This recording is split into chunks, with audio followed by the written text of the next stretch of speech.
whatever, give it a try. Good morning, good morning. We're up and running here. Green, green, green. The fans are suddenly roaring. I don't know why. I've got the computer on a stand. Hopefully we'll get some ventilation. Good morning, gang. Good morning, good morning. Usual suspects, usual crowd. All right, what to do. That's not supposed to be visible here. Excuse me just a minute.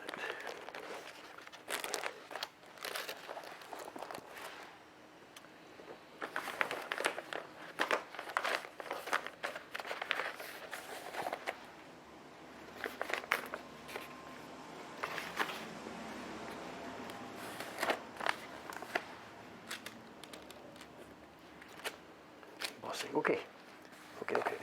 1, 2, 3, 4, 5, 6 possible jobs here. Let's go with the normal one, the carving. Ice packs. I need an ice pack under my bum, not just the computer.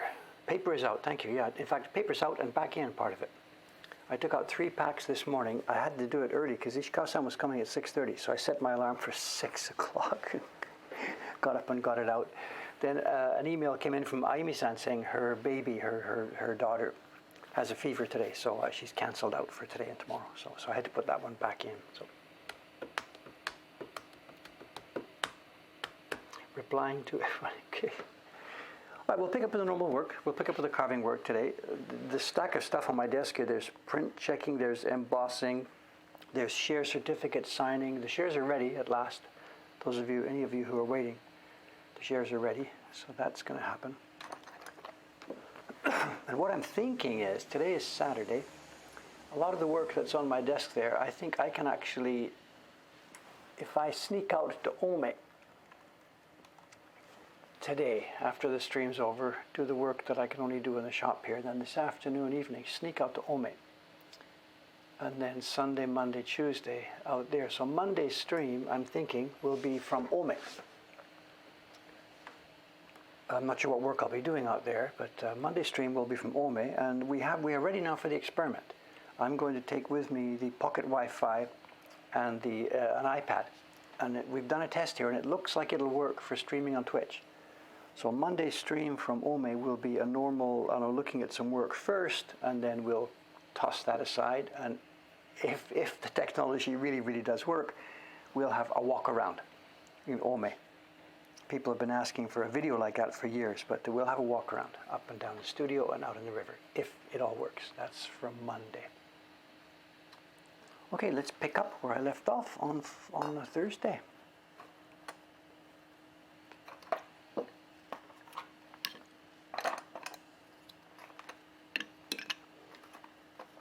There's bits and pieces of news. We had a fun visit last night. A fun visit, I was supposed to be working, but we had a fun visit. Yamamoto-san, the young printer, came over last night with a guest. And I've been receiving a bunch of emails. Yamamoto-san has an Instagram account. He's the printer who's doing our Great Waves. He's got an Instagram account. And recently he posted on his Instagram about some experiments he's been doing at printing on leather. And a bunch of people wrote to me saying, Dave, what's this all about? Tell me what's going on. Do you know anything about this? And I hadn't known anything about it at all. He kept it pretty quiet. And what I assumed it meant was that he's been carving or lasering or something on pieces of leather and then printing on those, so using leather as a block. And no, it's the other way around. He is actually now printing. He's carving, the blocks are normal blocks, or I think they're laser carved blocks like they were using for that company. But the prints are being made on leather. It turns out that the place he lives, downstairs, there's a leather workshop that makes things like very expensive handbags and designer jackets for motorcyclists and stuff like that. And Yamamoto-kun, actually, he has his own motorbike, so I guess he's got a connection with those people. One thing led to another, and they gave him some bits of leather to try, and he tried different stuff. And what they've done is they've got a way of taking cowhide, normal leather, cowhide, and shaving it off from the back so that it leaves just an extremely thin piece of leather. Yeah, leather instead of paper, instead of wood, yes, so. And I would have thought that would be impossible. It's going to stretch and shrink and you can't get registration and stuff. And he says, no, after they've treated it and thinned it down, he said the color is almost white. And he said it's what he does is to stop the stretching and shrinking, he mounts it together with a piece of mylar plastic. And maybe he does that with the same kind of spray system that we use for doing our Gampi setup. So he's mounted it on a piece of mylar, and that keeps it dimensionally stable. And then he just gets busy with his normal brushes, his normal Baron, his normal pigments, and he prints. And he said there are a few little secrets to it that he's discovered, and he's not ready to write the instruction book yet, and he wants to keep this a bit close to his chest because they're going to try and make some expensive exclusive products with this process. But they're doing it, and they're up and running. And I guess these are not going to be cheap things. It takes such a long time to do each one of these, preparing the leather, making the print.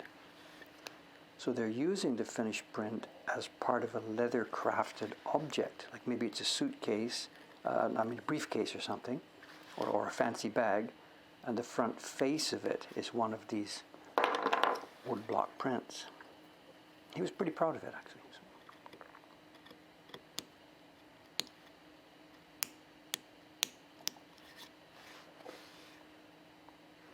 So I don't have any more details to tell you on the process, but it is actually happening. It wasn't a mistake in translation. He is actually printing on cowhide.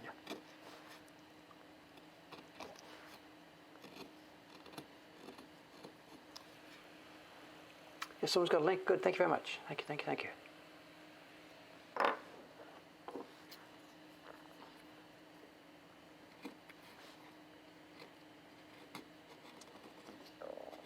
And I was surprised. He said it's not oil-based pigments or anything. It's the normal water-based pigments. So he says. And when I saw his Insta there, someone sent me the link, so I saw the Insta, the Great Wave picture. I thought, is he using my blog for this? No, he's got another block from somewhere else. They've laser cut it, I guess, whatever.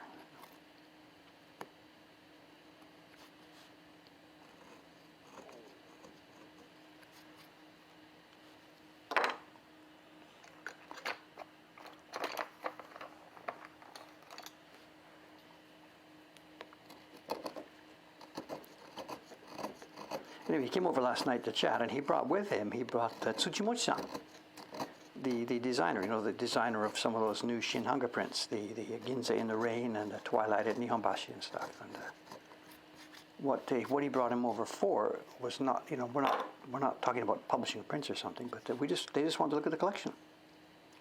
And this is happening now. Our Moko Hong Kong collection, Yamamoto-san had seen it on the web. And he's like, what are those prints? They don't look like normal woodblock prints. And I'm like, it's just the way we're photographing them, So, and he asked if he could come over with Tsuchimochi-san, and they came about 6 o'clock, and they stayed till, I don't know, 9:30 or something. Collection. That reminds me, we have a show and tell for the end of the thing today, and I'll pop the link in here right now. For those of you who want to get a peek at this, there's a new set of prints in our collection. And this is what we'll be looking at the end of the stream today. I don't think it's possible for the embossing because he didn't bring a piece of this to show me, but he described it and he said it's thin. It's just totally thin, maybe like thinner than washi. And he said it's really, really got a hard surface. It's got this little mottled texture that shows you that it's leather rather than a sheet of paper. He backs it on the mylar, puts it face down and prints and prints and prints. But he said it's physically really, really hard. It's difficult for the pigments to go in, and he does things like, I think it's multiple impressions, I don't know. So I don't know if there's going to be an embossing effect like you get with washi, I don't know. I haven't seen the physical product yet. So. And I guess they expect it to be really long wearing. They're going to, make bags and briefcases and stuff out of this, so I guess they expect it to be pretty hard wearing.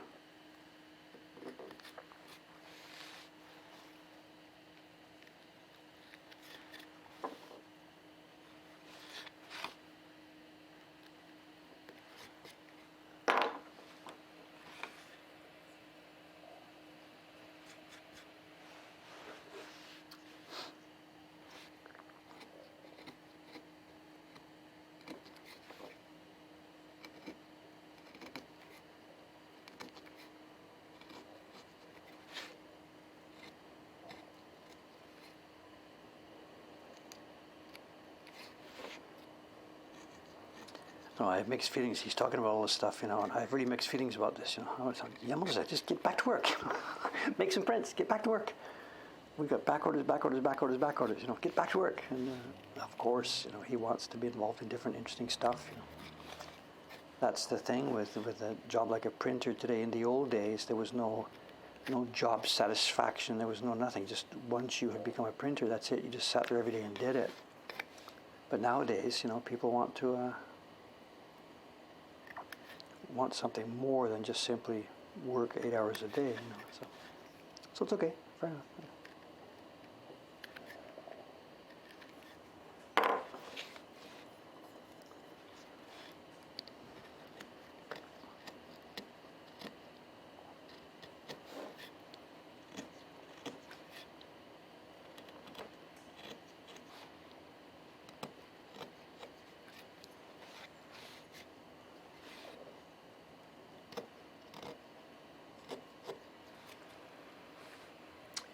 No, he's not printing for Miyako-Dori anymore. I don't know the background to this.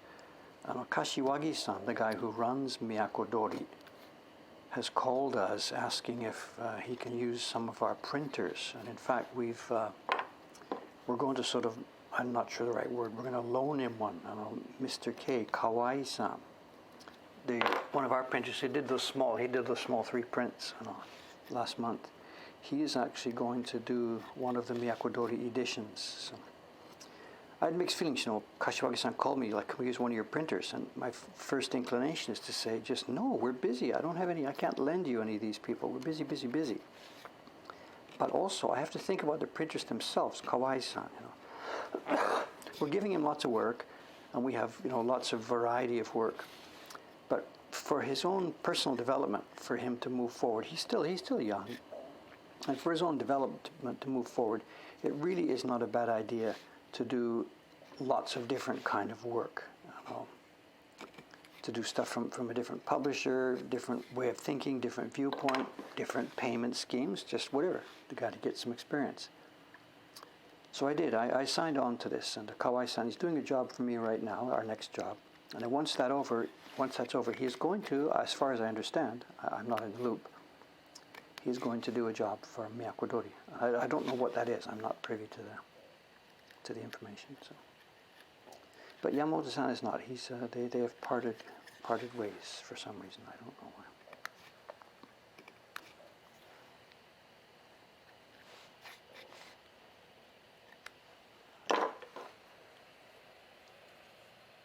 Yeah, so let's talk about the European example. So, leather and stuff, obviously vellum, parchment, I don't know the different meaning for all these terms. But yes, not as a substitute for paper, but maybe before good paper was invented or something, I don't know. Animal skins, of course, were used,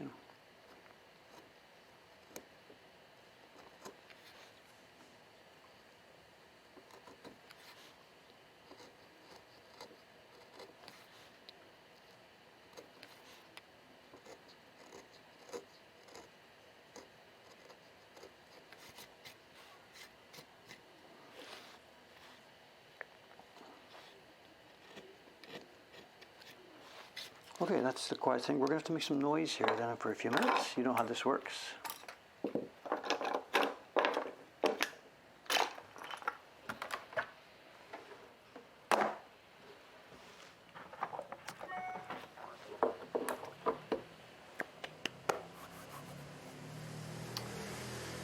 What's this? To be clear, thick Taisho paper disappeared because the knowledge was lost or there's no demand for it. I'm not quite sure what you're asking. I can't now go to any place and order paper of that type, and it's because the market has changed. Back in that day, there were specific requirements for certain types of paper, and different paper makers made different types of paper to suit the market requirements. As time goes by, and the market changes and publishers do different kinds of things, the demand for any given product goes up or down, and at some point people stop making it because there's no demand for it. So it's not such a complex idea. That thick Taisho paper, I guess were we showing it on the show and tell? I don't remember. It's much, much, much more expensive. For a piece of paper that we're using, the one I'll be using to make my prints here, this sheet of paper will have, 1/4 or 1/3 the amount of fiber in. So to make a giant thick sheet of paper like that, you're using 3 to 4 times as much raw material. So the cost, of course, is very, very, very, very much higher. Even assuming you've got the skill set to make it, which is no longer available. So without having any deep analysis of this, simply as the woodblock print reproduction market decayed in the 1920s, 30s, 40s, 50s, 60s, the cost became a really important factor. So of course, making paper cheaper became a really big deal. So that's probably your main factor driving the fact that the paper became thinner and thinner and thinner over the course of the 20th century, the reproduction kind of paper, But if I wanted to order sheets of paper like that from Iwano-san, if I sent him a sample, he would just phone me back and say, look, I'm sorry, it's going to be 4, 5, 6 times the price straight off. Second is the nets that we have for making our paper aren't suited to that kind of paper. Because of course, like I said, during the 80, 90 years, the whole thing has changed. So the tools and materials he has right now are suited for making the kind of paper that he's had orders from for the past decades. So I couldn't just pick up the phone and order some of that stuff. It's not just a question of money. Let me get some money from crowdfunding and we'll do it. It doesn't work like that. The tools and know-how and everything has disappeared. You could start a research project, gather together, get some people together and make something like that again, but it can't happen just so easily and casually. And do the consumers really want to pay much, much, much, much, much more money for it? I don't think so.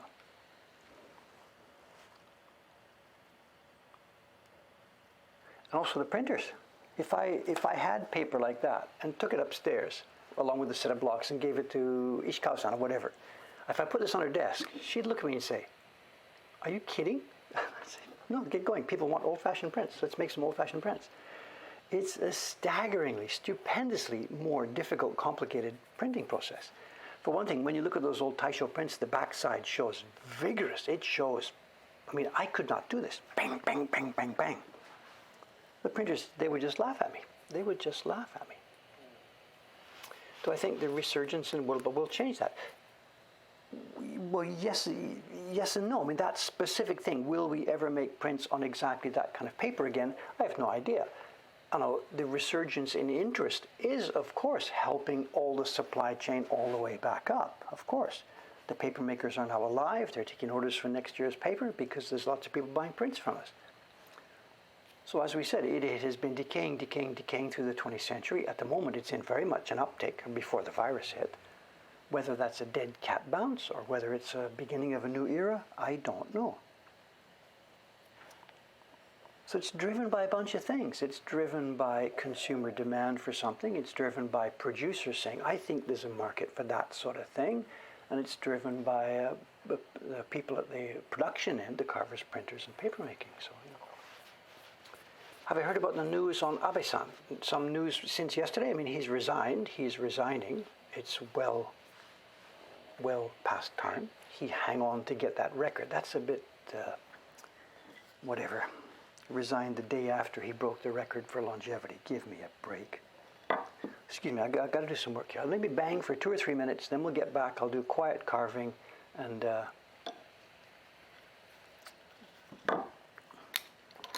again, let me bang for a couple of minutes and then I'll try and follow questions and stuff. I can't really talk when I'm banging anyway, so just let me do some work here for a couple of minutes.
No earthquake, right? I remembered to move the camera, right? Right?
Okay, almost done. Give me a second here.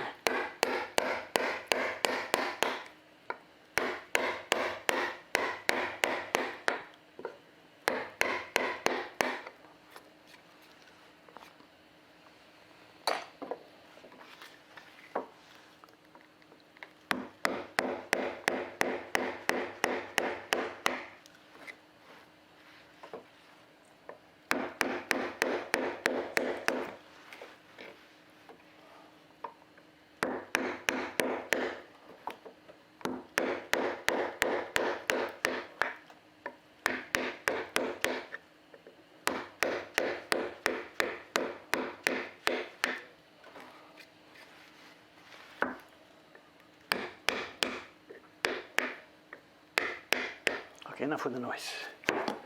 Enough with the noise.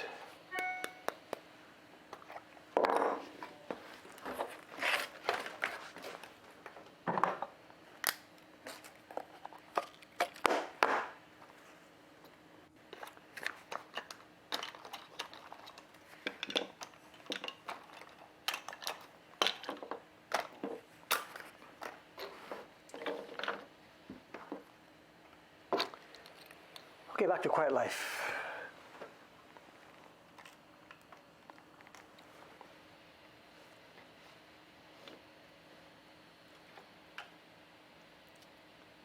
Okay, that looks.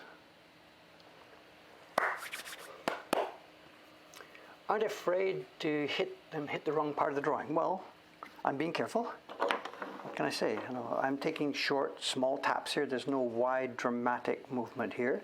As you saw, when I went around curves, it's tap, tap, tap, tap. I'm steering the chisel with one hand, tapping with the other hand. There's really no, there's nothing wild going on here at all. Nothing wild.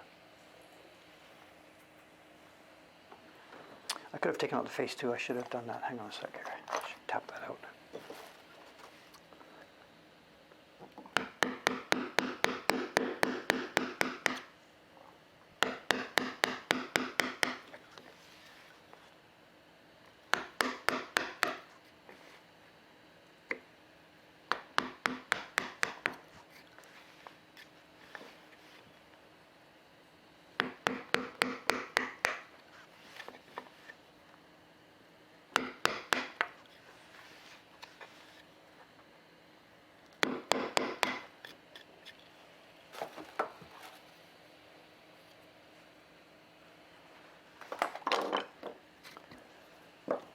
Okay.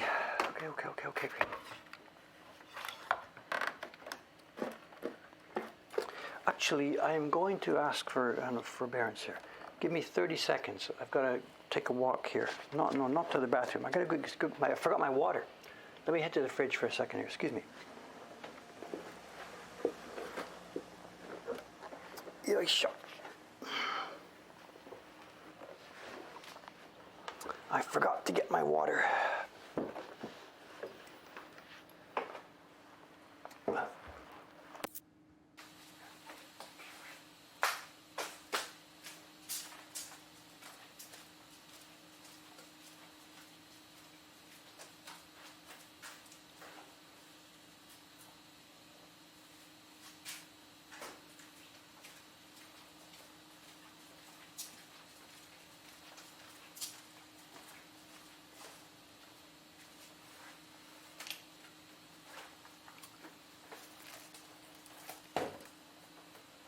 Yoisho.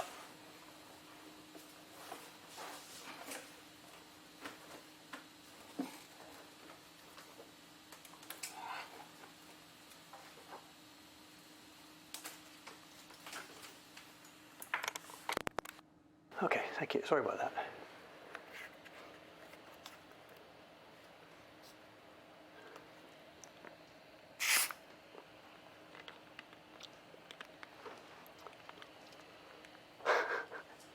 Your employer is cracking down unauthorized recreational activities. Watching this stream. Is that the idea? Excuse me. おお、石川さん、ちょっとあゆみさんから連絡あったんですが、あゆみさんの紙出したんですが、今連絡でみはるちゃんがちょっと熱出たんですから、今日来ない、明日も来ないみたいです。分かった。僕戻した。戻した。はいはい。ドットも取った。はいはいはい。彼女のメールに明日のドットも外してください。はい。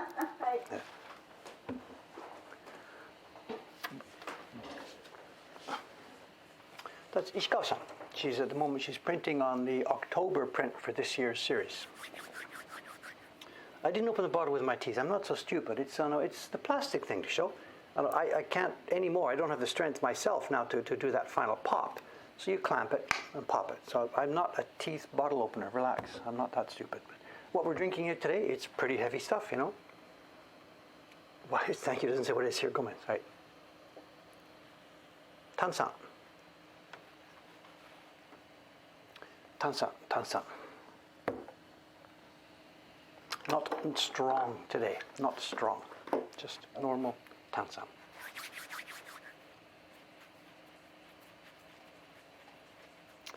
Tansan is it's the same thing we were drinking today. The water with the carbon dioxide pumped into it. We went through this last day, sparkling water or whatever it's called. There's too many names for it in English. Carbonated water, yeah, whatever.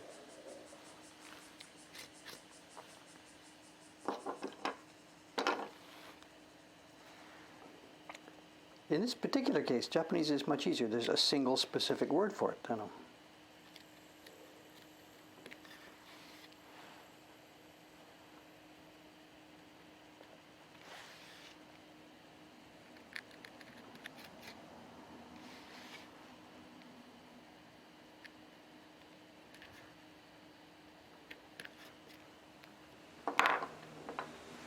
Burpee water, yes. So,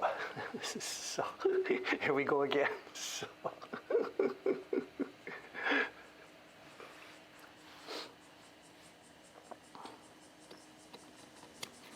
There's a bit of community news here. I don't know what's going on. It's the end of the month this weekend, the show. So it's the end of a season, really, actually.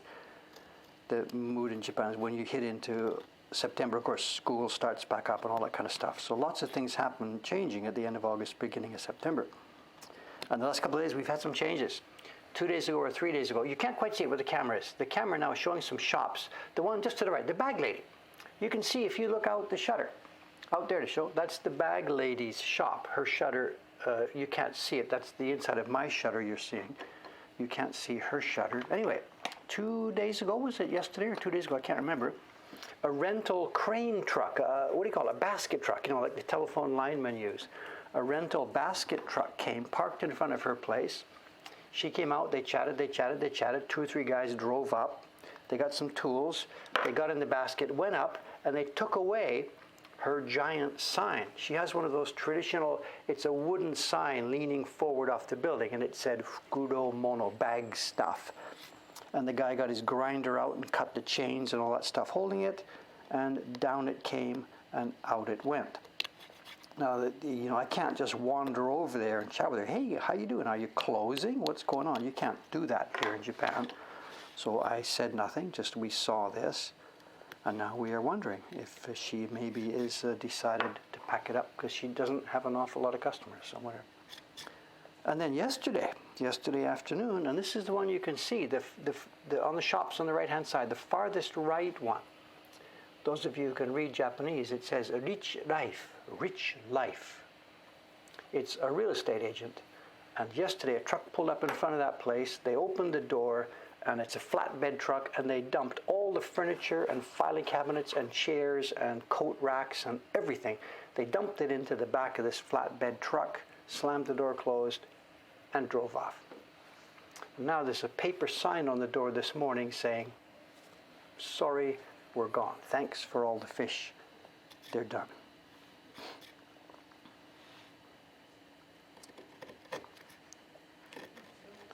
I don't know if she's closing or not. I know she's changing her sign. I don't know. So that's the way things are going, one by one. The dominoes fall.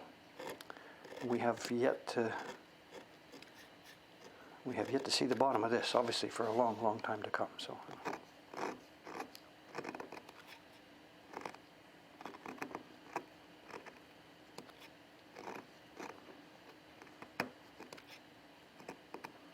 Rich life. They sell, condominiums and stuff, or they're an agent for people who build condominiums, and this is a little sales office for people that are trying to buy a condominium. I have no idea. I haven't followed the news on that. Is that market strong or weak or whatever? Or people are, I guess, if they're losing their jobs, they're not going to be buying houses. So.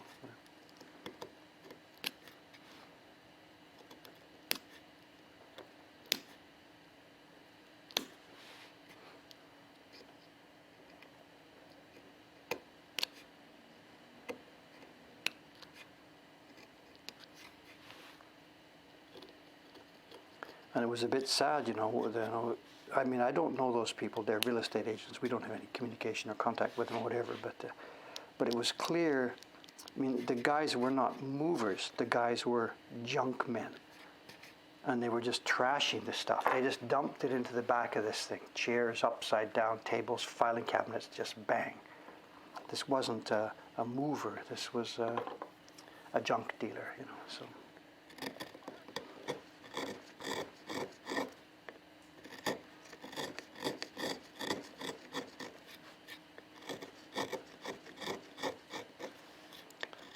Wonder what'll happen when it's our turn. Can imagine some truck full of dudes. They pull up to Mokuhanka and say, "Oh, okay, we can empty this place." They've got their truck, wood block prints, blocks, pigments, tools. Can you imagine?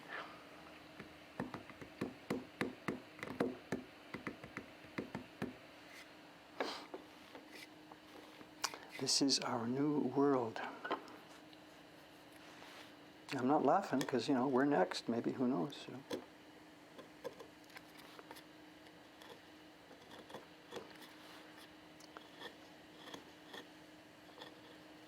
The landlady discussions, they're ongoing. We chatted with her again on the phone yesterday. The landlady discussions, As I told you, there's no specific news right now. We are keeping our lease on the 2nd and 3rd floor. In fact, it renews automatically now. We talked about the signature. It renews on Monday. So we're keeping the lease on the 2nd and 3rd floor. The 1st floor doesn't come due until January. And she now knows that we are in a holding pattern thinking about dropping it. So she knows this. She's in the loop as part of the discussions. And she phoned yesterday. She's a dear little old lady. She's super. I can't say anything bad about her. She is a really, really super dear little old lady. And it has become clear now over the past week or so that she wants us to stay, that she does not want us to get out of here. even though we've got a nice low rent, she is not in any way thinking to get him out and rent up to somebody else, you know.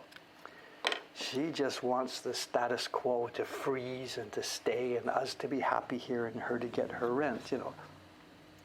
And the world may have other ideas, but she is just trying to freeze the situation, you know. But now that she knows we're having difficulty with, you know, with foot traffic, she's been phoning with ideas, you know. She's been phoning with ideas, and she loves to chat. She gets on the phone, and I'm like, it's like a hot potato. Who's going to pick up the phone? I shouldn't say this. She's she's fantastic. We are so lucky to have a landlady like that, you know. But yesterday, her idea was we should make and sell pochibukuro. That'll be of interest to Japanese people, because at New Year's time they've got to give money to their grandchildren. Pochibukuro is the little tiny paper envelope when you give money to somebody as a present. Eh? And in her day, when she was a little girl and when she was a mother and whatever, all that sort of stuff, pochibukuro were actually used. You know, a kid's birthday, you can't give them cash. You have to put the cash in a little envelope. So these little pochibukuro were a part of life. They sort of still are, but now you go to the 7-Eleven, you buy a pack of 10 for 50 cents. You know, it's okay. You don't have woodblock printed pochibukuro anymore. And she's saying, yeah, let's do. You can do a special series of pochibukuro, and it's Asakusa. People will do some Asakusa retro images and stuff like that. And we're listening and saying, oh yes, that's not a bad idea. Yes, that's okay. You know. So. But dear lady, it's not a business model. To be able to pay the rent of whatever, $4,500 a month, I would have to sell 500,000 pochibukuro at 50 each. So.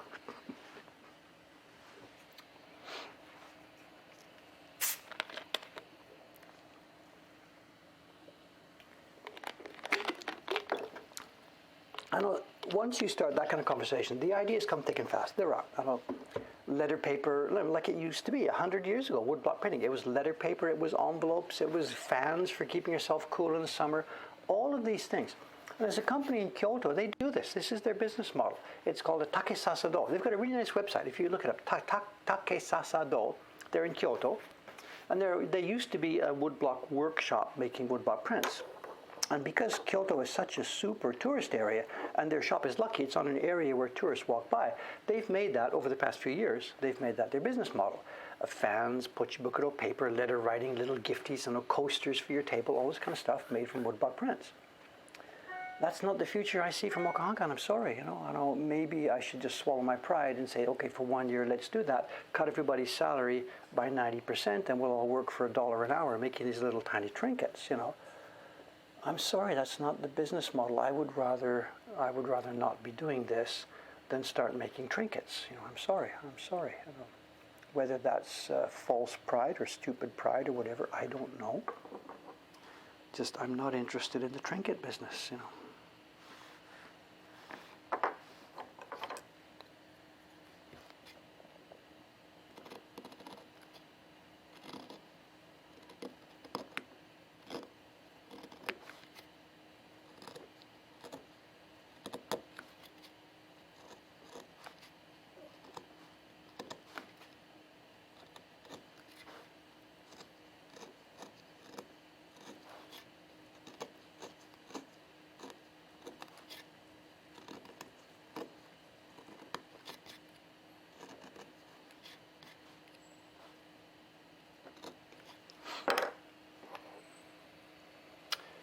Parent cookies, there is some planning now happening. As I said, we talked to Yoshimi-san, who's a really, really good chef, and she's actually pondering this. So that I would much rather go there. Maybe I'm being self-contradictory. I don't want to make trinkets and pochibukuro and fans, woodblock fans, but I'm willing to make cookies.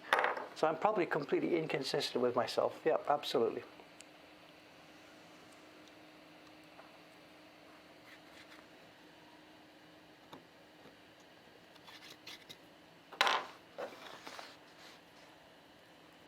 Again, I'm completely aware of the fact that I'm being sort of inconsistent and I'm being self-contradictory. You know, I didn't like that being in the tourist business and making tourist trinkets and stuff, and yet we located our shop right here, bang, bang, bang, in the #1 tourist zone in Tokyo, Asakusa. So yeah, maybe I'm being a bit hypocritical. I don't know. We came to Asakusa because it was a very, what's the word? It's there. It's easy to get to. Everybody knows where it is. Everybody knows what's going on. They know the Red Lantern. So to be in Asakusa was to be accessible, and also to be part of our history, woodblock history. You know. But when we opened this shop, before we looked around. We chose definitely not to be part of the tourist district. You know, the shops that run up to the temple, because that's tourist schlock. So maybe I'm hypocritical. I've come to the tourist area, but we're making real stuff. We don't make tourist crap here. You know.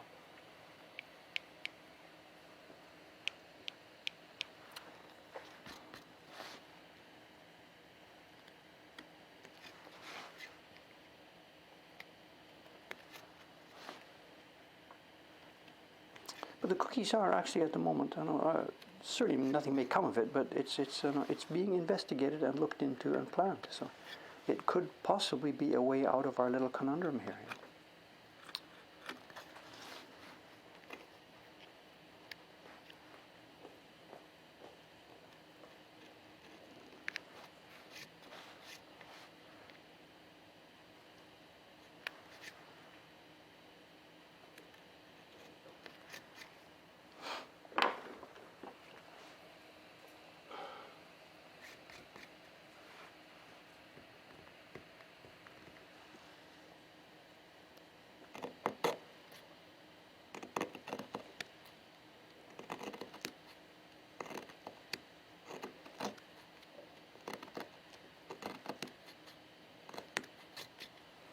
How's the time? We're okay, 8:43, no problem. I've got the door closed today, actually, so we didn't really hear the vacuum cleaner lady, I think, even if she came up today.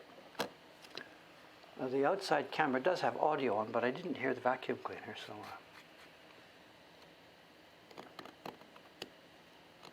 In fact, you may hear it better than I do, because I'm not hearing the stream audio, I'm hearing the real world audio, and the stream audio has a microphone outside. So it is stinky hot. It's stinky, stinky, stinky hot. I'm already soaked. My shirt is soaked. My shorts are soaked. Everything is soaked already. So.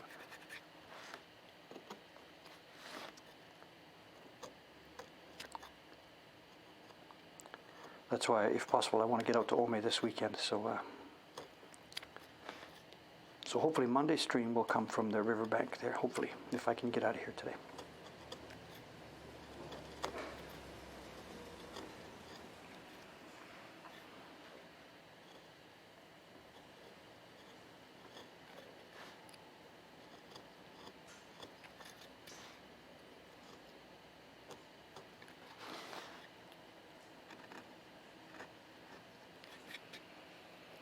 What's the humidity? I don't know. You tell me. I'm sorry. I don't know. For me. It's basically 99%. I don't know. It's hot and muggy, but I don't know the numbers. Just type to Google humidity in Tokyo. I don't know. I'm sorry.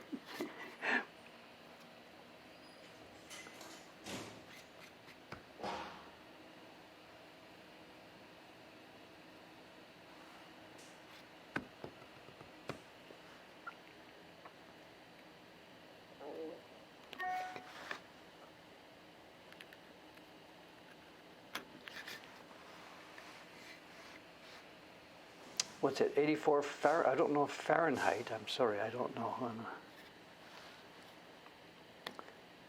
I mean, this is not hot by global standards. Karen in Texas is probably way hotter than we are right now. I don't know. But the mugginess is what really, really hits here.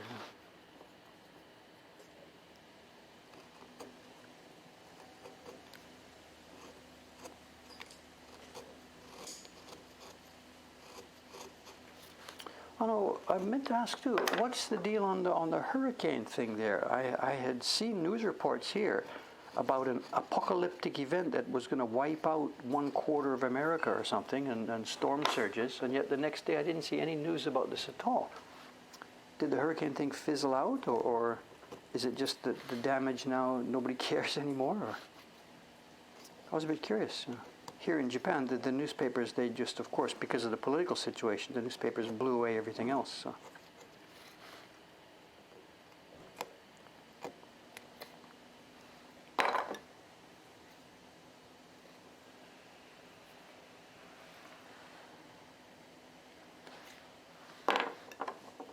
We're still waiting. For us, so far this year has been a very mild hurricane. Whether it's going to be an off year or whether it's just still early days, I don't know.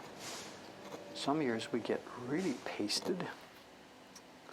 This year, instead of hurricanes, it was the rainy season itself was extremely heavy, so that we had lots of floods and stuff a month ago,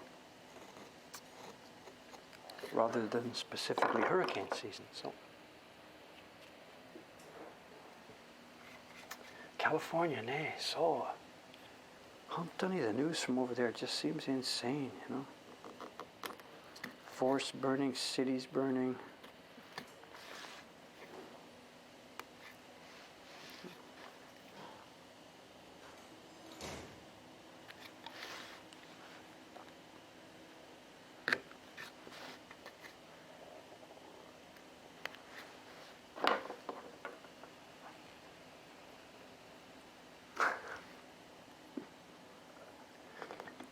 PNW, Pacific Northwest, right? That's you die by volcanoes and tsunamis. Don't forget that one.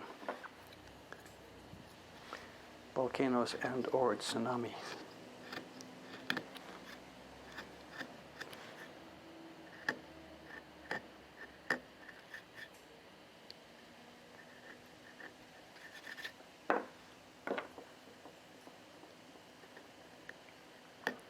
That's it. There's a funny side twist to that thing about the modern climate. You know, when I came here to Japan, and this is 36 or whatever years ago. You know, in the early years, I used to go back to visit my family and stuff every year in summertime or winter, whatever.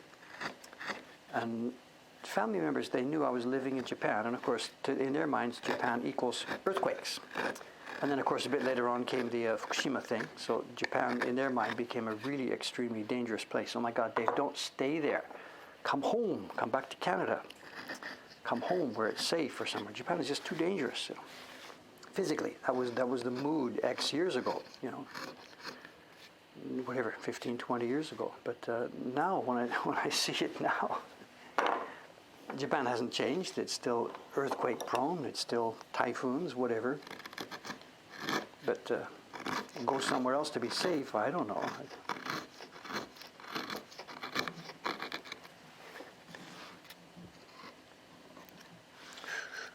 I should have cut a bit more with a chisel in that part.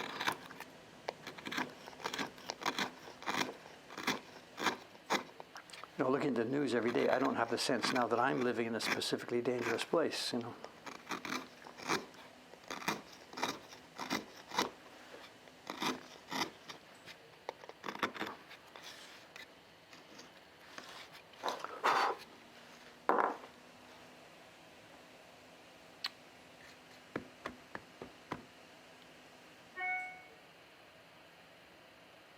If you like animation, give a shot on Japan Sinks. It's an animated movie. Japan Sinks. Is that like the California Sinks thing that was a big deal when I was in high school? When I was in high school, I guess it was the last year of high school, so it would have been like 1968 or something. There was a deal. There was going to be an earthquake and California was going to split off and sink from the rest of North America. And like people were evacuating, and we had friends who lived on the west coast of Vancouver Island. They came and stayed with us during that period because they were figuring that Vancouver Island would also slide into the Pacific and stuff. California sinks. Is it happening again with Japan this time?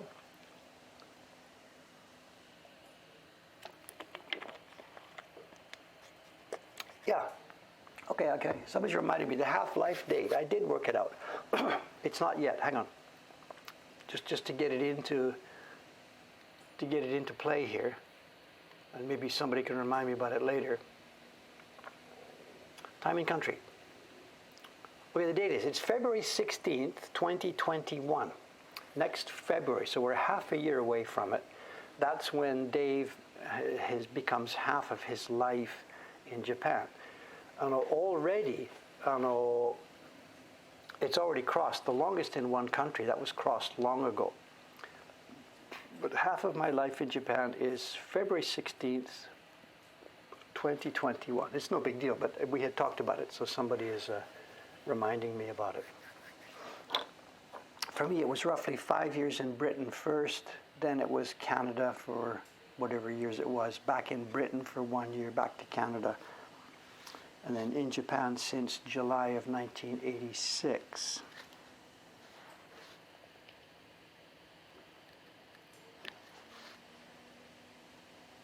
So already Japan is the place where I've spent most of my life. It's already, it's the longest, but it's not half yet.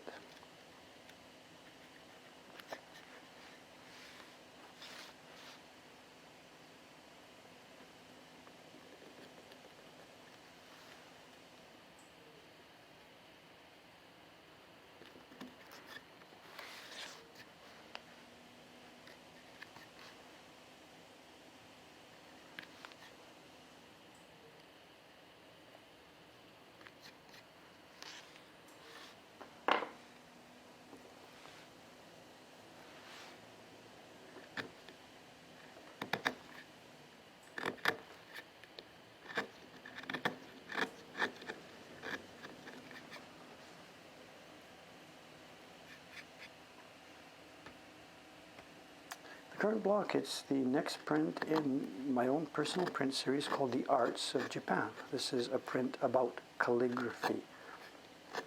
The rest of the prints of this series are on the website. They're not on Moko Hankan's website, our company website. They're on my personal website, woodblock.com.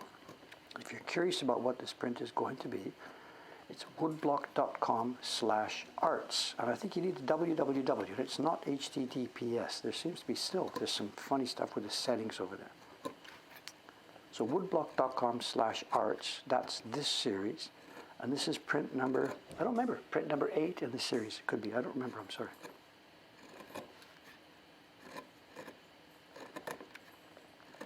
And actually, this is the last day for a couple of weeks that you will see me working on this one. We've been working through the color blocks one by one by one. And I will not be taking this with me to Ome. My work for the next week or so, I now have to switch to making our gift print. The gift print for 2020 has been designed and it's ready to get started, and I'm the first carver. I will be the guy, I'm the person who's been nominated, elected to carve it. So that may be what you see me doing on Monday out in Ome, or maybe not. But my next job will be carving our gift print. And we think we have a nice little winner this time. They're not so sure, but I think we have a nice little winner this time. Excuse me.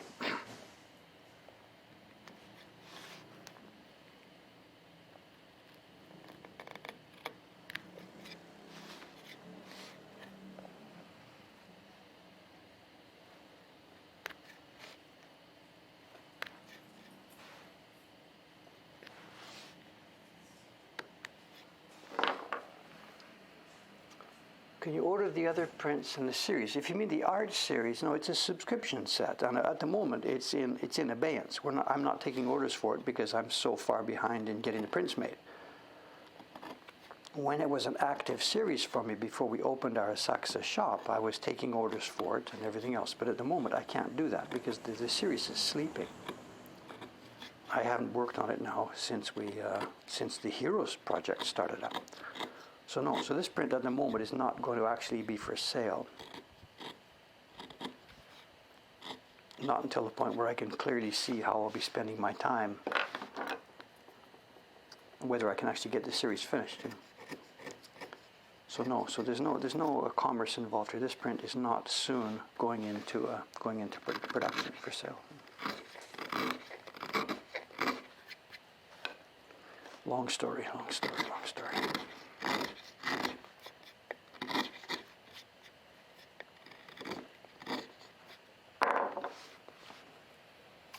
Yes, the gift print, the plan, John, on the gift print, I know every year now for many years, the gift page has gone open, it's gone live always on October the 20th, has been our tradition, not our tradition, our business model. The page has gone live October 20th every year for the past few years. We've already been hearing from people, Dave, I want to set up a gift print, but I don't want to worry about postage delays. So what are you doing about it? So what we are doing about it is this. This year's gift page is going to go live September the 10th. This is the plan. I know I have to get busy carving. That's like 11, 12 days from now. So I have to get busy working on this print. But the plan is we're going to go live September 10th. And we're going to apologize in advance. We're sorry we're advertising like Christmas and gifts and all that stuff this early in the year. But we have no choice because of these very special circumstances with the postal delays happening. We're going to announce it earlier. And it's up to you. If you want to get a gift scheduled for delivery to somebody, please talk to us this year early. And we are not going to emphasize, what we normally do is when we sell the gift prints, we do it two ways. People order them, they buy them for themselves, and they then give them to their friends. It's been also very common for people to order from our website, giving us the addresses.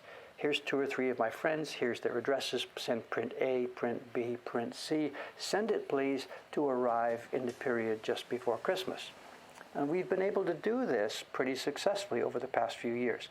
This year, all bets are off. We cannot make any kind of promises. Give me the order now. We will get it to arrive at their mailbox just before Christmas. It's impossible for us to do that. So we're still trying to decide what to do, whether we simply cancel the drop ship option this year. If you want to get the gift prints, we'll ship it to you and you handle it from then on, or we will continue to do the drop shipping, but we will tell people question. We cannot guarantee anything this year. It's completely out of our control. So we're at the moment, we're mulling over what to do on this. It's gifts, you know. People get a gift for their Aunt Jane or something. They want to know that it's going to get there. If it doesn't show up, Aunt Jane doesn't know that they bought it. All she knows is that I didn't get something from my nephew John this year. You know, what's going on? It's a dangerous, difficult situation, you know. So we have to be really, really careful. When we accept the responsibility for sending a Christmas gift, it's a responsibility, you know. And this year, because of the postal delays, I don't know. So I'm being a bit chicken, but I don't know. I sort of don't want to get involved in that this year. So we'll see. Anyway, the plan is, as John asked, I'm not going to, no hints about it yet. You will see me carving it. Maybe on Monday I'll be carving the first block. On Thursday I'll be carving the next block. So we don't need to talk about it just yet. Just hold tight. Hold tight. You'll see it come to life because I will be carving it online.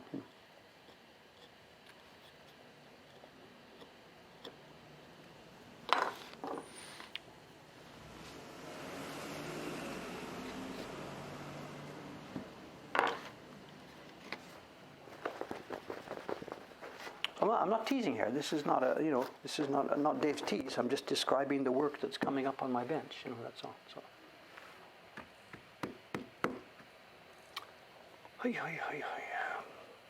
What are you talking about? Disasters, Yellowstones, whatever. Yeah.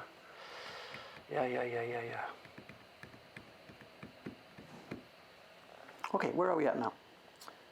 Okay, actually, that part of it's done. Soka, I didn't realize that. We're done on that part of it. This block is not finished. There's much more clearing still to be done around the outside, but the smaller part of this, stage 1 is finished. Those of you who were with us the other day know that this isn't finished. This pattern is going to have a negative space cut out of it. This pattern is going to have a positive pattern cut into it before this block gets printed. But I don't have that material prepared yet, so I can't do that for you yet. So we've got a half an hour to go here. What's this? Personal question, do I curse? My personal idea is never, but people have caught me now and then on the stream saying something I shouldn't say. There is no real cursing in Japanese. I can't do anything like that in Japanese. Cursing in Japanese is completely different from what it is in the, what are they called? The Indo-European languages, whatever, the English, French, German sort of stuff. Cursing in Japanese is social status based. You speak down to somebody who you should be speaking level or speaking up to. So it's a particular vocabulary choice or a tone of words choice. And instead of speaking to them, it's sort of roughly, instead of speaking politely to somebody, you don't speak politely to them. And depending on the circumstances, it can be them fighting words and fighting begins, or it's just, just whatever. But cursing in Japanese, it's not a bunch it's not a bunch of four-letter words that can match up with the Western four-letter words. It doesn't work like that. Okay, what can I do here? Let's put that aside. What I have, I forgot about this. I said I wasn't going to show you the gift print, but remember the package that arrived just the other day, Thursday morning? A package arrived just before the stream finished. It's number 2 in the cat series. These are from Chiharu-san. These are going to go on the website. This will be part of the same thing. September the 10th, this will go live. It's September the 10th, we're going to announce the next cat, the gift print page, another special project we've done that's going to be announced. So September 10th is the next announced day.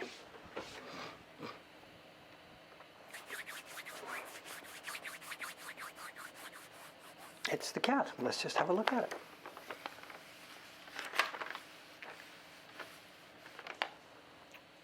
This group was printed by Chiharu-san. And this one, I am really, really proud of this. This is Evening Rain. And I thought it was a strong design from the young man who designed it, Jonathan Huff. It was a strong design, but it wasn't a strong color breakdown. We spent more time and money than I want to even think about talking about in turning it into a rich, rich, rich multi-layered woodblock print. The transparency on the water, I mean, come on, the transparency.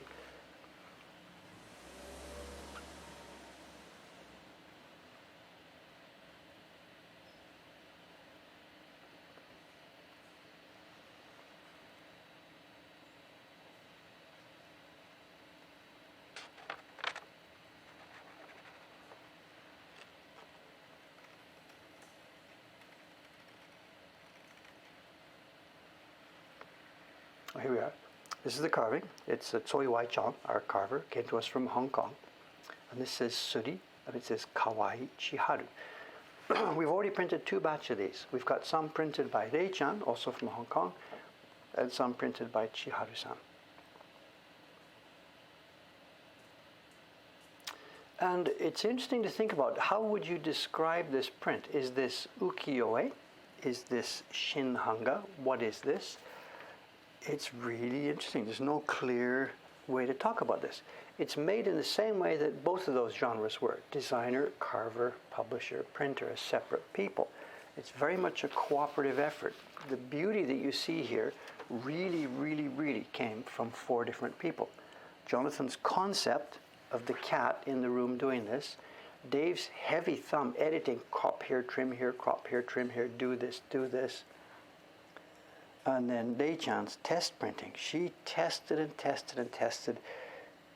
I'm not going to do it because it would be too embarrassing for her, but it would be really nice if I could show a series of like 30 test prints, trialing this color, proofing this color, trialing this color. I'm really, really happy with this, Gorgeous, gorgeous work. We've now got about 120 copies in stock, about 80 here from Chiharu-san, and I think another 40 or so from Rei-chan. Do the cats and the prints have names? No. Now again, you say, show the test prints, but the problem is they don't look good. I know what you want to see. You want to see the process and how it came together. But honestly speaking, it really wouldn't help you. You got to sort this stuff out for yourself, and it would just be embarrassing for Rei-chan. I know she feels it would just be embarrassing. I know it would make an interesting video, but there's other parts of this, other aspects to this. This, of course, is Neko Hake, and it's the same thing. This is evening and rain, evening rain. And there's no rain happening outside, but hey, that's what these prints are all about. These prints are all about parody, stuff like this. Even this, we struggled. We struggled with this. The corner where absolutely nothing happens. We really struggled for a number of reasons I know Jonathan, maybe in the original sketch, hadn't really thought about it so much. For him, the design was about this, and this was just a sort of a leftover corner. But you can't just leave it over as a leftover corner. The early test prints we had, it was too light, there was a texture on it, it drew attention away from the main design. It was really difficult to get it exactly right, so that it disappears when you don't need to see it, and yet if you actually have a look at it, it's beautiful, beautiful, beautiful. There's not too much embossing on this one because it's printed so many multiple colors, the paper has become flat. There's visible embossing in 3 places. One of them, as you saw, the outside embossing, and also we ended up choosing, we did the whiskers. There you are, can you see them? The whiskers only embossing. We tried printing them and it looked too disruptive and it looked too strange. So we ended up just doing embossing. So it can be, at first glance, it looks like there's no whiskers on the cat, but there are actually whiskers embossed on this. So I am super happy with this, super happy. So that's 2 down, 6 to go. And I'm really delinquent. I should have really got the next one moving forward. And the problem has been the carving team. John-san and Kawai-san have been working on this year's subscription series, and they have been full up, full up, full up. So I have to now decide. I've got to pull out from the package of the designs that are sent in, pull out one more for the next one, start it going. This is going to be such a dynamite series, such a dynamite series. The other question mark, I know those of you who got the first one, we put it out at $80. The first one took a certain amount of blocks, it took a certain amount of carving, a certain amount of printing, and we thought that was going to set the standard for the whole series. This one is, I think it's 5 more blocks, 5 more faces, and this one is more impressions. And I now have a management decision to make. If I set this one at the same price as the other one, and we're not going to lose money on it, but it wouldn't be good for us. It needs actually to have a higher price. Do we set the whole series all at the same price, or do we let them float up and down a little bit? I don't know. What I'm afraid of doing is setting it here, moving up for the second one, and I can't keep going up. So it means the next print we choose has to be scaled back down a little bit. I don't know. Tony, just doing the spreadsheet, the amount of time they took, the amount of paper, the amount of wood blocks and stuff, it should be 100. It could actually be more, but and if I put it down at 80, the same as the other one, it's just too tight. It's also the printers. Remember, they're paid as a percentage per sheet and stuff. So normally we would count how many hours it takes to do this, how many days. That's the printer price. That scales up and gives me my retail price. It's the same size. It's exactly the same size. The prints are all going to be, I believe they're all going to be horizontal format. Well, no, they're going to be horizontal and or vertical format, but they're all going to be exactly the same paper size. And we don't have it yet, but we will have a box for these. People have been asking us, is there a storage box? No, not yet, but there will be a storage box for these. Do I need submissions? Yes. I'm basically decided, I think Evening Glow is decided pretty much in my mind. Descending Geese, I've got 2 really, really strong ones for Descending Geese, and I'm having trouble deciding which one, so I don't need any more for Descending Geese. The other ones I haven't decided yet, so anything else is sort of, I can say it's still open. But Evening Glow and Descending Geese, don't really waste your time because I have fabulous, fabulous, strong candidates for that. Returning sales, not so much. There's some good stuff, but nothing that says, oh my God, I've got to do this one. So yeah, if you have a dynamite idea for Evening Bell, Autumn Moon, Clearing Weather, or Returning Sales, if you have a dynamite idea for one of those 4, you could maybe squeeze in. Okay, here we go. Let's do this. The show and tell today, we can do this. It's a bit early for show and tell, but the thing we have to show is a bit complex, so it may actually take some time. So if it's okay with you, let me move ahead here, jump ahead to show and tell.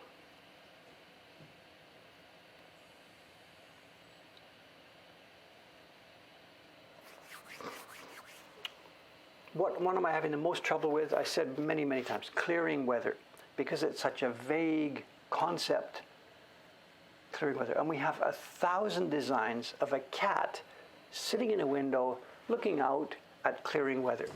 And again, not to be sarcastic, maybe some of you have been the people who've sent in those designs, I don't know. When we were talking about this actively, these prints have to be about the cat. I don't want a cat just plopped in looking at something. They have to be about the cat. Why is there a cat there? The print has to be about the cat. And for clearing weather, again and again and again and again and again and again. Beautiful scenery, it's a window or something, and the cat is watching it. Sorry, it doesn't fly. The print has to be about the cat.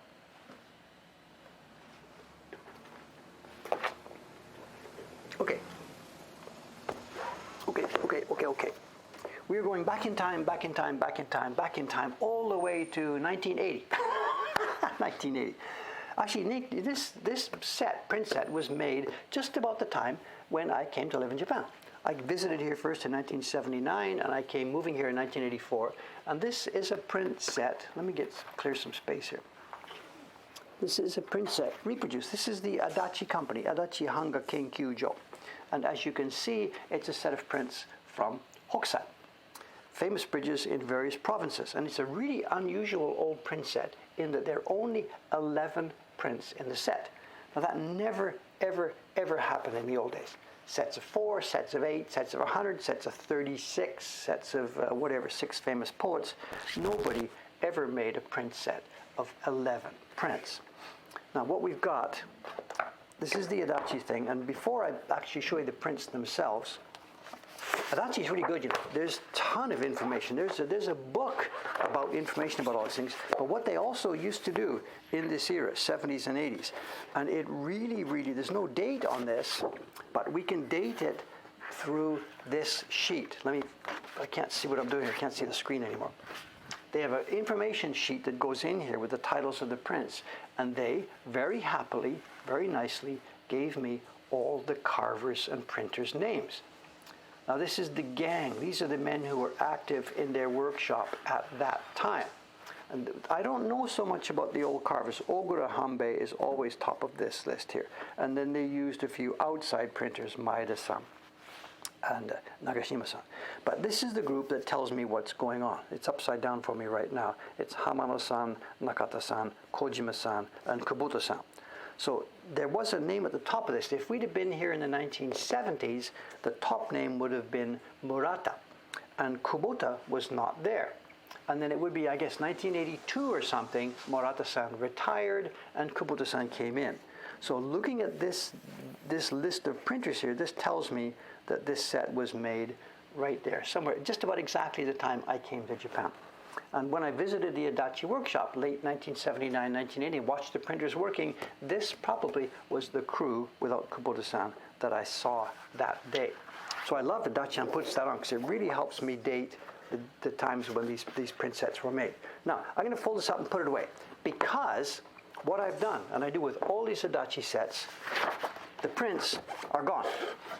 I have taken the prints out of these folders because Adachi did not use high quality paper for wrapping their prints. And if we leave the prints in here, they get foxed and foxed and foxed some more. So we keep this thing for a historical reference, but we don't actually keep the prints inside it because it's a terrible environment for keeping the prints. So we've taken them out and put them in a slightly less terrible environment for keeping them. We use at the moment clear files. And where is it? Here it is. Here is the set. And they have done a really, really, really nice job on this. Let me pop that web link back in. Here's the collection. These prints I'm about to show you right now, they're all online for us in super, super, super high resolution. We photographed them, and I think it's 6,000 pixels across. I don't know what it is. Which one should I grab? Let's just grab one of these. This is Adachi not at its very best. That was the Taisho era. But this is Adachi doing a pretty good job for the post-war, end of the 20th century. The blues are rich. Oops, wherever, let me find the camera. Dave, find the camera. Here we go, okay. Here we go. The carving is neat and clean. The blues are rich. This is some kind of festival taking place. The boats have lanterns and stuff on them in the festival. And each of these, I've zoomed in a bit too far, obviously. There's a festival taking place. And this is actually a visual treat, this one, you know. The views of the lanterns going across this bridge. It's actually a visually interesting kind of print, this one. And the gradation. Look at this, the beautiful richness of this black gradation. And we know this is so difficult to do. So difficult to do. The sky is printed twice, once with a deep gray flat tone, and once on top of that with the gradation.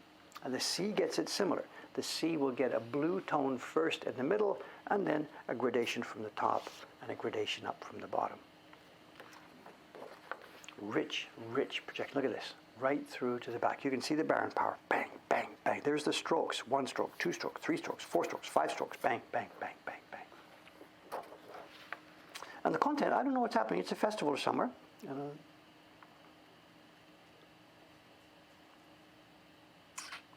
It's a festival. Some of the ones in this set, there's 18, I said 11 in the set.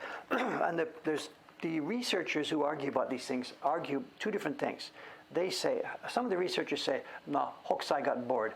He couldn't continue with this. Now that's absolutely not true, because Hokusai was crazy about bridges. In all of his print sets, there are bridges everywhere. In his 100 Views of Mount Fuji, a couple of them have Fuji overlooking 7 bridges and stuff like this. He even did a huge double Obam print. Some publisher commissioned it. And the story is that he dreamed one night, can I possibly get 100 bridges in one print? This is apocryphal, but whatever. The story is that he dreamed that and woke up in the morning and said, I got to do this. Got himself a huge sheet of paper, and he drew a print design of 100 bridges, and it got published. I don't have a copy here to show you right now, but if you Google up and look around, Hokusai's print with 100 bridges, it's out there. And you can count them, and they're there. Let's find, which are the famous ones? Here we are, these two.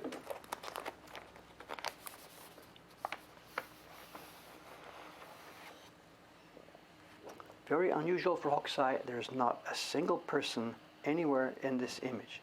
And whenever he's doing these mountain scenes, he always puts people in there walking back and forth, back and forth, back and forth. Again, look at the same thing. The gradation just to die for.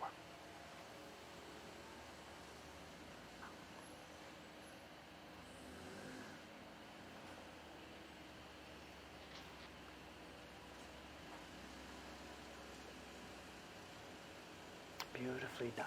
Really, really beautifully done. Someone's saying, what, ugh, that sky, as in ugh, bad. It is beautifully done. Beautifully, beautifully, beautifully done. It's clouds, it's mist. I don't know, you tell me. It's mist in the valley. This part of it, this is mist in the valley. It runs around. It's sort of clouds overhanging. It turns out to be clouds in the sky. You tell me. No idea. No idea. And Adachi's men have done a really nice job. This was something famous from Hokusai too, you know. He was frustrated and proud at the same time. He was frustrated at the fact that he didn't show it as beautifully as he wanted to, but he was proud of his ability. And at one point, it was, I guess this is the famous phrase before he died, he said, oh my God, no, I'm dying. Give me just 5 more years, and then give me 5 more years, and then every dot will be dancing, every dot will be alive, you know. And as far as I'm concerned, he got there long, long, long ago. This is a trademark of Hokusai stuff. When you see mountains or anything, you see dot, dot, dot, dot, dot, dot, dot, dot, just this stuff that fills in the shape to show you the texture. And everyone has shape and mood and feeling. You can't just hack dots. I've done these. I've carved Hokusai prints. every single stroke and dash and dot has to be done. I don't know if you can see it, right? Everything here. These are brush strokes. There's a head and a tail. It's the movement of a brush with a delicate, delicate, delicate brush. The roof here, the same thing. Every little piece of this, every piece of this straw is a beautiful brush stroke. This is his trademark. Every dot and every line is alive. You can look in any corner, anywhere you want. Every dot is alive. And Adachi's guys have really, really, really done a nice job bringing it to life. Someone says, what, are there different colors of key lines? I don't believe so. I think this is a standard black key block. And for my taste, they've done it a bit too rich black. They have slathered on the black a bit richer than I think it should be done here. This is Adachi's post-war style. Black is black. And I think the key lines should have been a bit softer gray. But this is interpretation. No, this is a black key block. The famous 36 Views of Fuji series, that's different. Lots of those have blue outline blocks. But this one's done with black.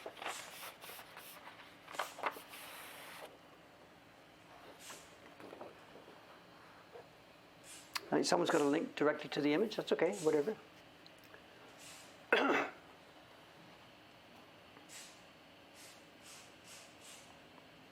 This one is famous too. I don't remember the name of the bridge. I'm sorry. It's in hiragana. I can't read here. Tobi. I don't remember. I'm sorry. This one's famous. Whether or not, there's another question about this too, you know, how realistic these things are. The first one we saw, the bridge in town with the curve and the railings and stuff, obviously that was a realistic bridge. But really? A bridge suspended with no supports and no guy wires, and two people are going to walk on this, and it's a flexible bridge. You can see the where they're standing is the point where it is folded, and underneath it somebody's run an optical fiber internet cable. Looks just like the one outside my house here. So I think there's a huge amount of artistic license here, an absolute large amount of artistic license. I don't think this is real. I mean, you need handholds, you need something to stop it from swaying. I mean, come on. Someone's asking about the color palette here, the yellowish color for the mountains. This is another open question. How much of this is Hokusai and how much is the publisher? He is absolutely responsible for the design, the drawing, the dots, everything. But in most cases, for most woodblock print series in an era like this, his job would end when he hands in the line drawing. And the rest of it, for the most part, for typical series, would be handled by the publisher's men. So I would think that my guess is, again, the color, yellowish color you're seeing here, it was the house color for that series. And actually, that brings me back, a thing I started to mention is a set of 11. And the researchers saying, no, Hokusai got bored, he didn't continue. And other researchers are saying, no, it's the same publisher who they have letters and stuff left over. It seems that publisher had financial difficulties at that time. And there's like a 6-month or a 1-year gap when they can't find any books or anything published by that publisher. So it seems the publisher was putting it out and ran out of money for other reasons or whatever, we don't know. So it looks like, by their standards, Hokusai's off the hook. He did his job. He handed in more designs, but they simply didn't get published. Look at this. Where have we seen this before? Hokusai manga, anybody? This exact horse, this exact man, this exact hat, this exact snow, this exact bunch of little bells. Where have we seen this before?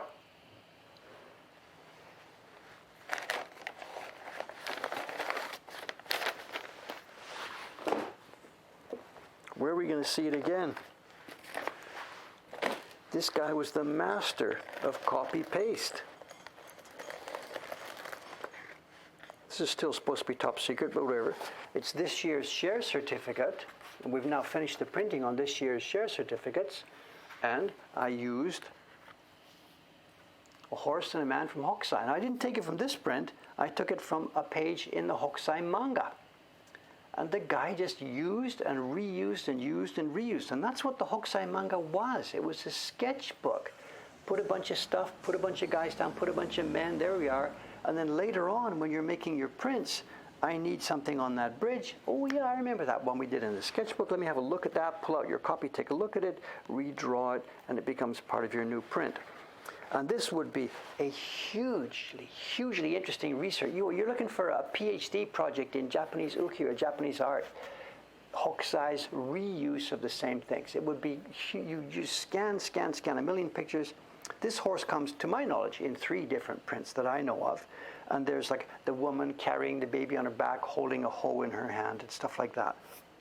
It's really fun to follow his use of copy and paste and copy and paste.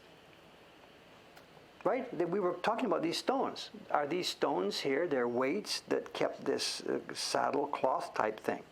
And the horse, even his left foot is forward, his right foot is back. It's exactly the same. Whatever, that's what artists do. It's his own design. Just reuse it. Just keep drawing, whatever. Just reuse, copy, paste, copy, paste, copy, paste. They're beautifully done. It's a very, very, very nice set from Adachi. We occasionally get these prints in our flea market, but we rarely get a set. We had one set, we got it about a year ago. Cameron put it on Instagram and it disappeared like 15 minutes later. A gentleman from Germany picked up. Okay, this one, the last one we're going to look at today. I can't show you all 11. The last one we're going to look at today is really especially interesting for me because this is from, it's a bridge in what was then called Echizen province. And Echizen is the old name for the area we now know as Fukui. And one of the major industries in Fukui was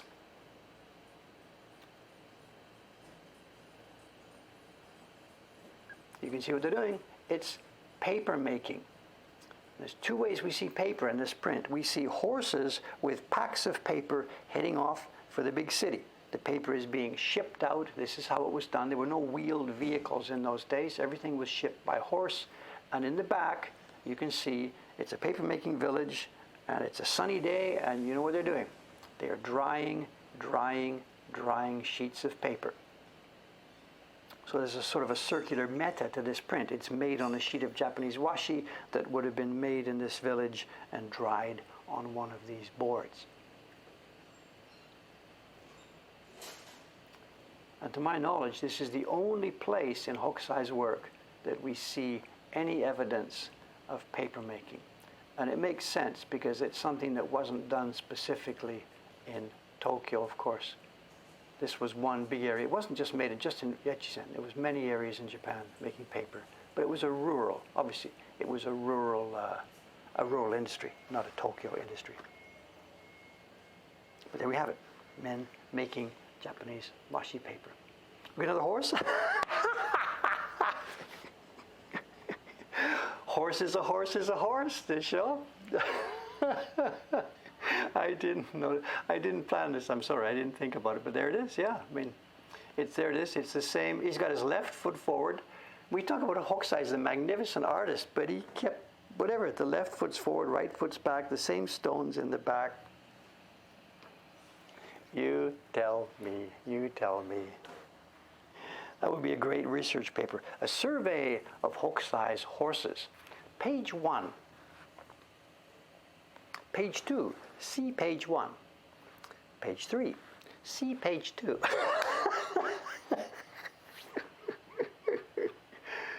Please pull up Kintai-kyo. I have that one. Remind me of the names. I don't know the names of these bridges. Remind me.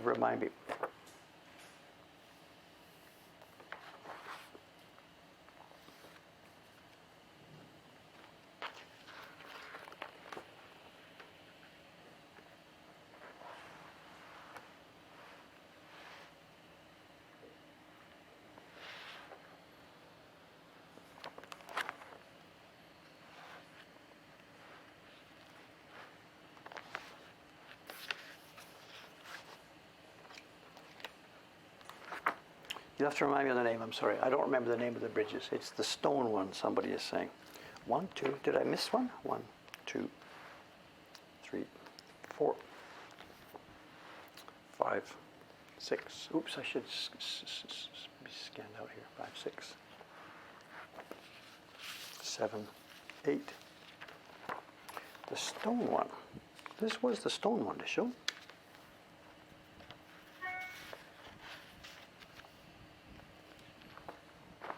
Ah, here we are. Soka, soka, soka. Right hidden at the very end. Sorry about that. Hi, hi, hi, hi, hi. Kintai-gyo. My apologies. Yoisho.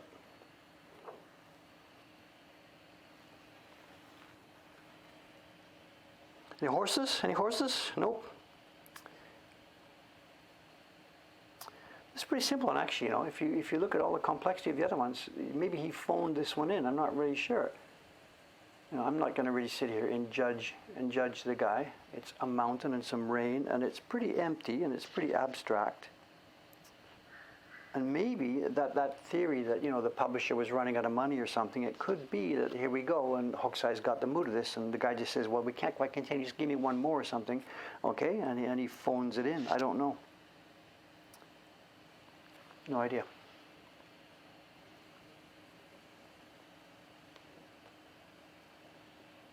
You know, part of a procession. This usually is a symbol of the beginning of daimyo gyoretsu, but I don't know. Somebody's carrying it. So for me, this one is not so specifically interesting. It's nicely done, you know, double gradation, top and bottom. Nicely done. Okay, there we have it. As I said, they're all these are now all online. You can take a peek at these. You can copy and paste your own collection of Hokusai horses. I posted the link in. I don't think that's Mount Fuji. No, that's a different part of Japan. That's not Mount Fuji. Okay, here we go. Here we go. Today's Saturday. As I said, the schedule now is going to be a bit varied. The plan for me now is if I can get out of here, if I can get all my packing and shipping done today, I will be heading on to Ome this afternoon. I'm going to ship some cameras with me, take the iPad with me, and as I said, we will try a walk-around stream on Monday morning. I'll do a bit of work first, and then we'll try a walk-around stream on Monday morning. Then Thursday, almost certainly Thursday, Wednesday night for you, we will be back here, and I will be carving on the gift print. That's the plan. So okay, there we go. Thanks very much for following. It's been a bit of a mixed stream today, I guess. I don't know, whatever. Anyway, we had some stuff done. We got some stuff. You know what we have to do when we close this thing? Remind everybody.